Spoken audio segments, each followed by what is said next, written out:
जय हिंद दोस्तों। आज का जो हमारा टॉपिक है 7QC टूल, वो बहुत ही इम्पोर्टेंट टॉपिक है जो कि आजकल लगभग हर इंटरव्यू में पूछा जाता है।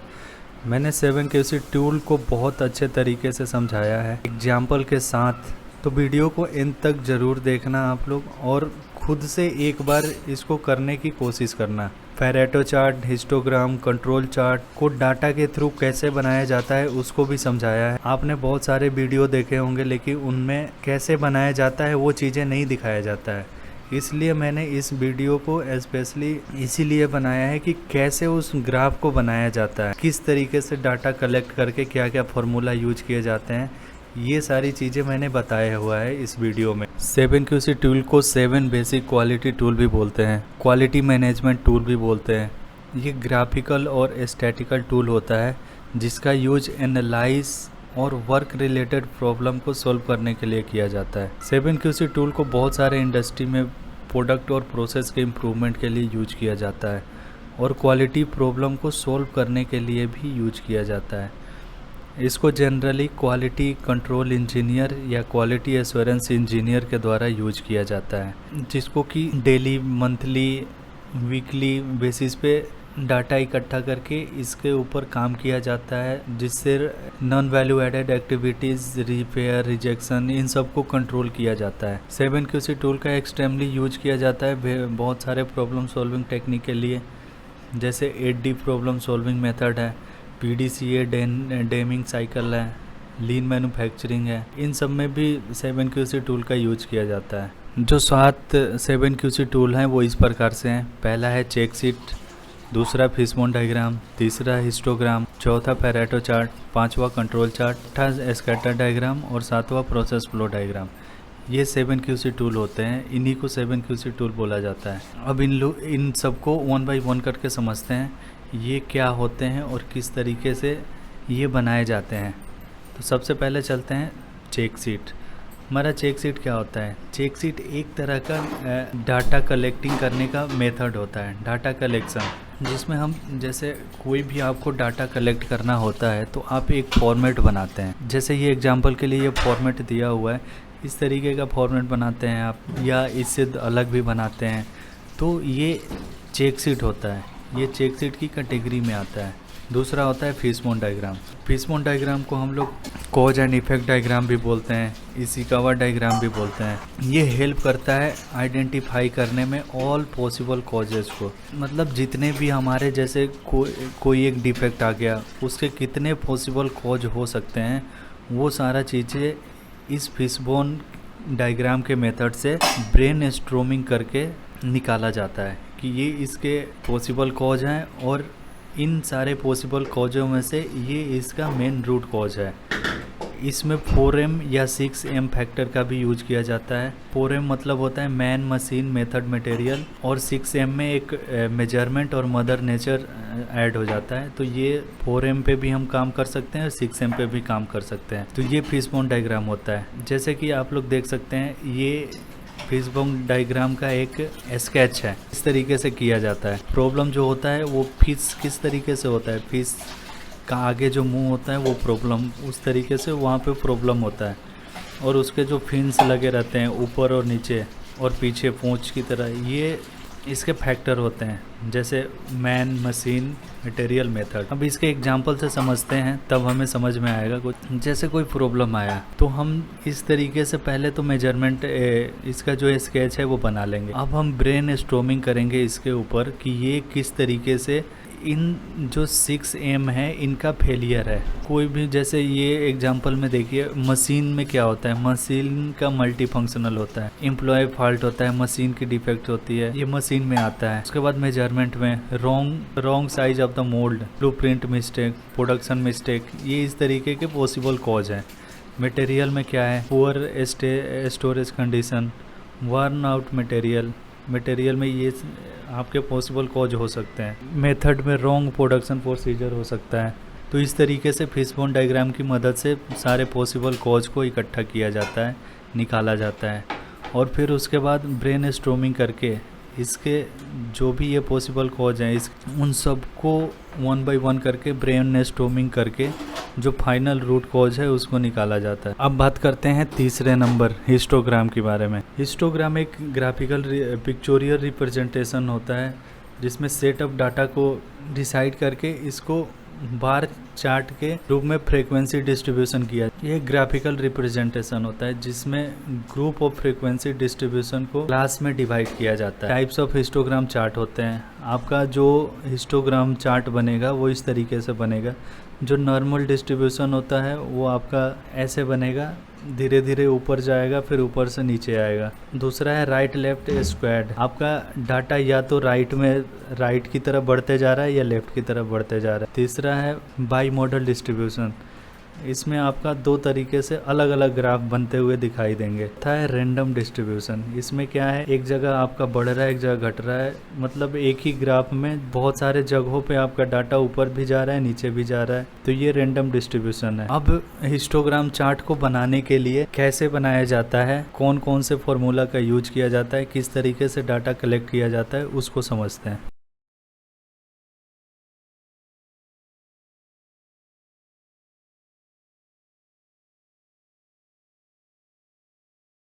दोस्तों अब समझते हैं हिस्टोग्राम चार्ट को कैसे बनाया जाता है। ये मैं एग्जांपल, बहुत ही सिंपल एग्जांपल दे रहा हूँ, इससे आपको समझने में बहुत आसानी होगी। सबसे पहले आपको डाटा को इकट्ठा करना होता है, डाटा प्लॉट करना होता है। आप डाटा किस तरीके से लेंगे, जैसे मैंने यहाँ पे डाटा कलेक्ट किया है, 20 डाटा लिए हैं।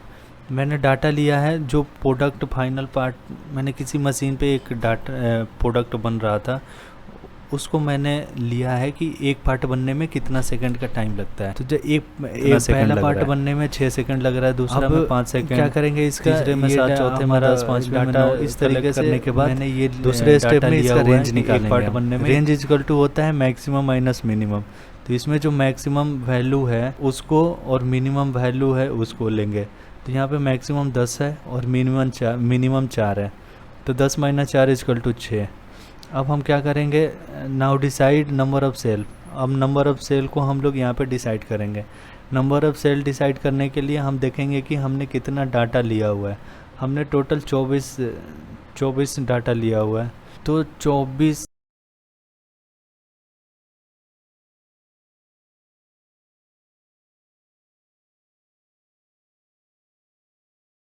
लिया है, तो ये डाटा रेंज होता है, ये स्टैंडर्ड रेंज होता है। अगर आपका डाटा 20 से 50 तक है तो नंबर ऑफ़ सेल 6 आएगा, 51 से 100 है तो नंबर ऑफ़ सेल 7 आएगा, 101 से 200 है तो 8 आएगा। इस तरीके से 9, 10, 1001 से ऊपर है तो 11 से 20 तक ले सकते हैं आप। तो हमारा डाटा 24 है, तो यहाँ पे ये पहली कैटेगरी में आएगा 20 से 50 के बीच में, इसलिए नंबर ऑफ़ सेल 6 हो जाएंगे। उसके बाद हम सेल विड्थ डिफाइन करेंगे। सेल विड्थ होता है range by number of cell.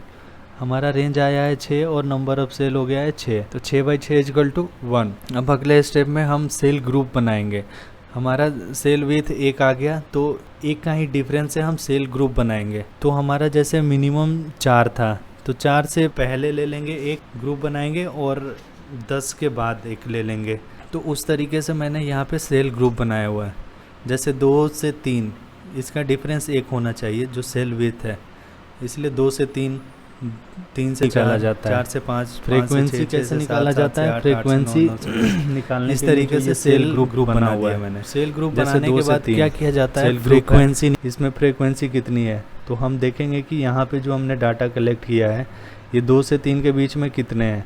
तो यहाँ तो 2 से 3 के बीच में कोई भी नहीं है क्योंकि मिनिमम 4 है हमारा, इसलिए 0 हो गया।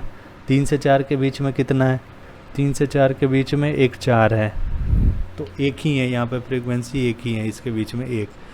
4 से 5 के बीच में कितने हैं, तो 4 हमने ऑलरेडी ले चुके हैं, तो 5 कितना है, या 4 से ऊपर और 5 से कम या 5 तक, तो 1, 2, 3 है, तो इसमें 3 वैल्यू आ रही है, तो यहाँ 3 लिख देंगे। 5 से 6 के बीच में 1, 2, 3, 4, हमारे 4 आ रहे हैं। इस तरीके से हम फ्रीक्वेंसी ले लेंगे, ठीक है। मैंने यहाँ पे वैसे ग्राफ बना दिया है, लेकिन मैं आप लोगों को फिर से बना के दिखा देता हूँ कैसे बनाना है। मैंने उसको डिलीट कर दिया। अब क्या डिलीट, ये ग्राफ डिलीट कर दिया। अब हमें क्या करना है कि जो हमने ये डाटा बनाया हुआ है, सेल ग्रुप और फ्रीक्वेंसी निकाला है, इसको सेलेक्ट कर लेना है। इसके बाद इसको इंसर्ट में जाके हमें बार चार्ट को सेलेक्ट करना है। ये हमारा डाटा बन गया, ये हमारा हिस्टोग्राम ग्राफ बन गया। अब हमें क्या करना होता है, लेकिन ये पूरे तरीके से नहीं बना है क्योंकि हिस्टोग्राम में बार के बीच में कोई गैप नहीं होता। तो उस गैप को हमें सही करने, कम करने के लिए आपको राइट क्लिक करके फॉर्मेट चार्ट एरिया पे जाना है। यहाँ पे जाने के बाद आपको ये बार पे क्लिक करना है। उसके बाद आपको ये आएगा सीरीज ऑप्शन। सीरीज ऑप्शन पे जाके क्या करना है, सीरीज ओवरलैप में प्राइमरी एक्सिस में ही रहना है। सीरीज ओवरलैप में इसको फुल कर देना है, 100% कर देना है और गैप विथ को 0 कर देना है। ये अब आपका बन के तैयार हो गया फाइनल हिस्टोग्राम चार्ट। अब बात करते हैं चौथा नंबर पैरेटो चार्ट के बारे में। पैरेटो चार्ट जो होता है, इसमें 2 तरह के ग्राफ होते हैं, बार ग्राफ और लाइन ग्राफ का दोनों कॉम्बिनेशन होता है। इसमें दोनों ग्राफ का यूज किया जाता है, जिसमें कि जो बार चार्ट होता है, बार ग्राफ बनता है, वो डाटा को रिप्रेजेंट करता है और जो लाइन ग्राफ है वो कम्युलेटिव परसेंटेज को रिप्रेजेंट करता है। पैरेटो चार्ट 80-20 के रूल को भी फॉलो करता है। 80-20 रूल का मतलब होता है कि आपका 80% ऑफ द प्रॉब्लम 20% कॉज के कारण क्रिएट होते हैं। पैरेटो चार्ट का यूज इसलिए भी किया जाता है कि ये हाईलाइट करता है मोस्ट इम्पोर्टेंट, जो मोस्ट क्रिटिकल डिफेक्ट होते हैं या जो भी पैरामीटर होता है वो आपका वैल्यू के हिसाब से अलग ही दिखाई देंगे। आइए अब समझते हैं पैरेटो चार्ट को बनाया कैसे जाता है। दोस्तों अब हम लोग समझते हैं पैरेटो चार्ट को कैसे बनाया जाता है। पैरेटो चार्ट बनाने के लिए आप 5-10 कुछ भी एग्जांपल ले सकते हैं, इसमें कोई प्रॉब्लम नहीं है। मैंने यहाँ पे जो लाइन पे डिफेक्ट्स आते हैं, जैसे मशीनिंग शॉप में कुछ दिक्कत आता है, जो भी डिफेक्ट्स ऑब्जर्व होते हैं मैंने उसके ऊपर बनाया। जैसे डिफेक्ट्स ले लिया मैंने, बर 9 पीस मिला है, स्क्रैच 8 पीस मिला है, होल आउट की समस्या 6 पीसों में मिला है। इस तरीके से ये डिफेक्ट्स मैंने ले लिया है और उनके क्वांटिटी ले लिया है यहाँ पे। ये आपका मेन काम है, ये आपके पास होना चाहिए, तभी आप पैरेटो चार्ट बना सकते हैं। ठीक है, इसको अब हमें टोटल कर लिया है, ये टोटल 41 पार्ट्स हैं। उसके बाद हम इसका परसेंटेज निकालेंगे। परसेंटेज कैसे निकालेंगे, quantity into 100 divided by total quantity, तो ये हमारा इतना आ जाएगा। ठीक है, जैसे C3 into 100 divided by C12, C3 ये है इंटू 100, परसेंटेज बदलने के लिए 100 से मल्टीप्लाई करना पड़ता है, डिवाइडेड बाई टोटल नंबर। तो इस तरीके से मैंने परसेंटेज निकाल दिया है इन सब का। अब हमें कम्युलेटिव परसेंटेज निकालना पड़ता है। कम्युलेटिव परसेंटेज निकालने के लिए क्या करना पड़ता है, जो हमारा पहला परसेंटेज है उसको एज इट इज़ लिख देते हैं कम्युलेटिव परसेंटेज में। उसके बाद जो दूसरे डिफेक्ट की परसेंटेज है उसको पहले में ऐड कर देते हैं। तो हमारा पहले में 22 था, 22 + 20 = 42 होना चाहिए, लेकिन ये पॉइंट में था इसलिए 41 आया। उसके बाद फिर अगले को जोड़ देंगे, 41 + 15 56 हो गया, 56 + 15 71। तो इस तरीके से ये कम्युलेटिव परसेंटेज आपको निकाल देना है। ये वैल्यू आप लोगों को लग रहा होगा कि गलत है, लेकिन ऐसा कुछ नहीं है। ये आप पॉइंटों में जब जाओगे, इसका मैंने इसको कम कर दिया है, अगर आप जाओगे तो इस तरीके से आपका है। तो जैसे 21.9 है तो 22 हो गया, ये 41.46 है तो इसको 20 कर दिया। तो इस तरीके से इसको किया हुआ है। ठीक है, तो ये आपके पास निकल के आ जाएगा। उसके बाद क्या करना है, आपको ये वाला लाइन को यहाँ से हाइड कर देना है। ठीक है, परसेंटेज वाले कॉलम को हाइड कर देना है। उसके बाद ये सारा डाटा सेलेक्ट करके आपको इंसर्ट में जाके बार चार्ट बना देना है। ठीक,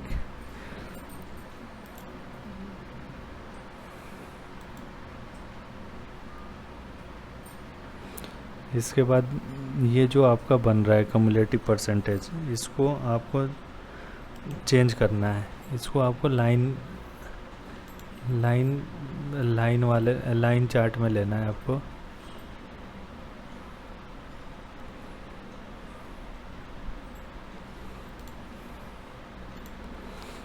ठीक है, ये आपका इस तरीके से बन गया।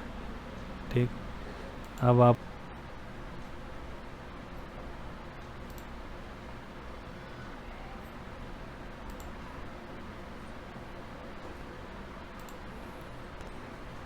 ये हमने बना दिया। अब आप इसको 100 तक कर सकते हैं। ये आपका 120 है, इसको 100 तक कर सकते हैं। ठीक है, इस तरीके से आपका पैरेटो चार्ट बन गया। ये आपका डिफेक्ट्स है और ये आपका कम्युलेटिव परसेंटेज है। ठीक है, तो ये होता है पैरेटो चार्ट। अगला है 5वां number control chart. Control chart को हम लोग सेव चार्ट भी बोलते हैं, प्रोसेस बिहेवियर चार्ट भी बोलते हैं। इसमें डाटा को फॉलोड किया जाता है टाइमली ऑर्डर में। इसमें हम ये देखते हैं कि हमारा प्रोसेस कंट्रोल्ड है कि नहीं है, जिसके लिए हमें ग्राफ के थ्रू समझना पड़ेगा कि आपका जो प्रोसेस है वो कंट्रोल है कि नहीं है। बना रहे बहुत सारे चार्ट ग्राफ बनते हैं, लेकिन हम इसमें जो मेन होता है, मेन जो ग्राफ बनता है एक्स बार और आर चार्ट का, उसके बारे में समझेंगे हम लोग, वो किस तरीके से बनाया जाता है। दोस्तों, अब समझते हैं कि कंट्रोल चार्ट को कैसे बनाया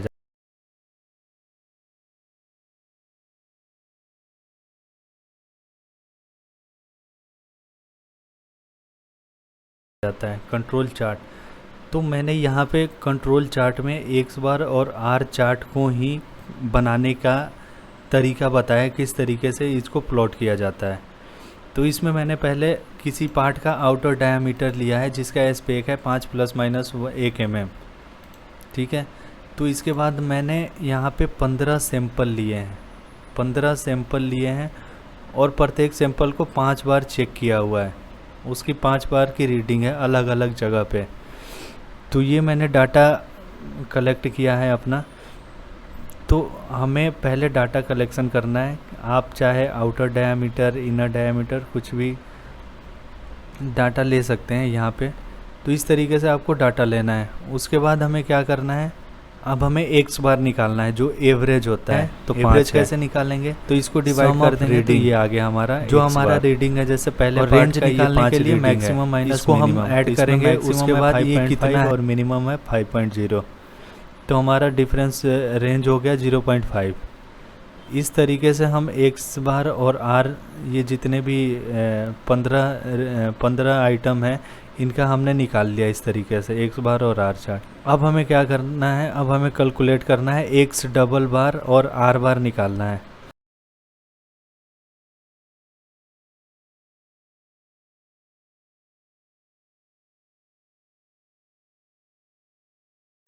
एक्स डबल बार का फॉर्मूला होता है सम ऑफ एक्स बार।